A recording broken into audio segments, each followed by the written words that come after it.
Thomas in trouble. It was a busy day for the engines on the Fat Controller's railway. Gordon was taking passengers across the island. He felt magnificent. Henry was delivering logs to the timber yards. He was right on time. Percy was pleased to be pulling mail trucks. James was happy hauling flatbeds of paint. And Salty was carefully shunting trucks of fish at Brendam docks. But Thomas and Emily were at the fitter's yard for repairs. "I can't wait to get back to work. I'm taking the school choir to their concert." Emily was ready to go. "Goodbye, Thomas," she whistled. "Good luck with your final inspection." "Thank you, Emily," tooted Thomas. Then James puffed in to deliver his paint. "Bust my boiler," he laughed. "You've broken down, Thomas." "No, I haven't," huffed Thomas. "You must have done," snorted James. "Otherwise you wouldn't be at the fitter's yard. What a shame you're not a smart and useful engine like me."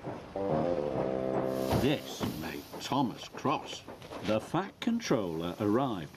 "Thomas," boomed the Fat Controller, "are you ready to take the school choir to their concert?" "Nearly ready, sir," puffed Thomas excitedly. "Nearly ready isn't good enough," said the Fat Controller. Thomas didn't want anyone else to collect the school choir. Carrying the children was his favourite job. So Thomas decided he would leave before his final inspection. "I'm ready now, sir," he puffed. And Thomas chuffed away to pick up Annie and Clarabelle. Thomas was puffing up the line. He began to make strange noises. Annie and Clarabelle knew something was wrong. "Something's wrong! Clangety-clong! Clangety-clong! Something's wrong!" But Thomas wasn't listening.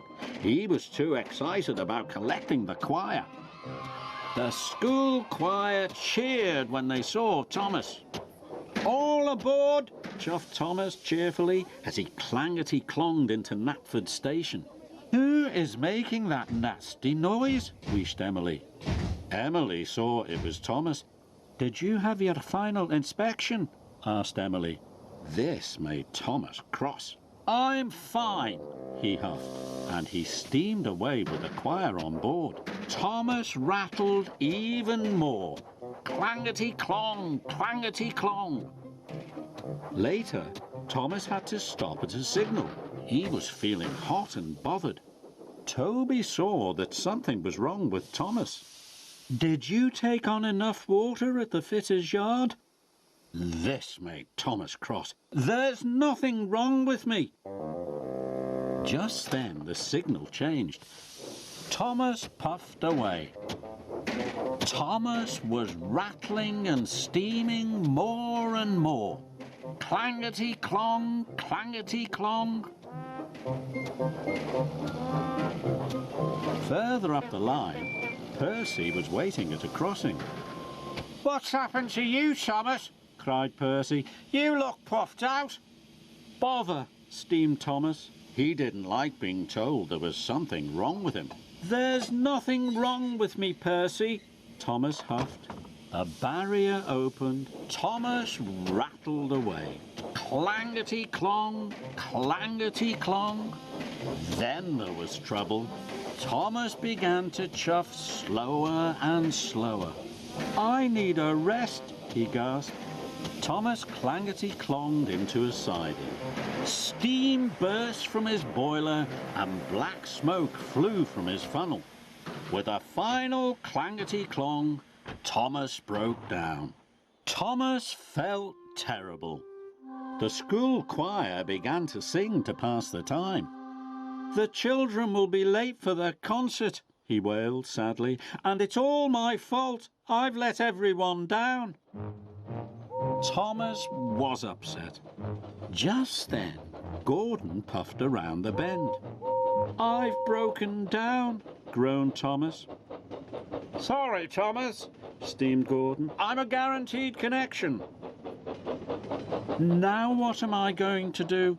Cried Thomas. He was worried. Then Thomas heard a whistle. It was James. If I asked James for help, he'd laugh at me again. But I don't want the children to miss their concert. So Thomas tooted as loud as he could toot. Stop! Bust my boiler, laughed James. I said you were a broken down little engine.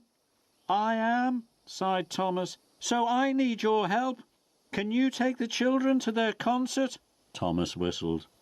Now, James didn't laugh at Thomas. He could see Thomas was in trouble, and he was happy to help his friend.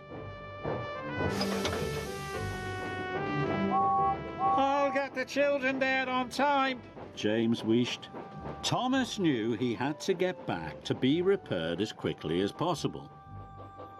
Henry was sent to collect Thomas. He soon buffered up and shunted Thomas to the fitter's yard. Before long, Thomas was as good as new. He had even waited for his final inspection. The Fat Controller arrived. You have been very patient, Thomas. I have a special job for you. You are to collect the choir and bring them home again. Thank you, sir, chuffed Thomas. He was delighted. Clangety-clong, nothing is wrong, he laughed. And Thomas smiled all the way to the concert.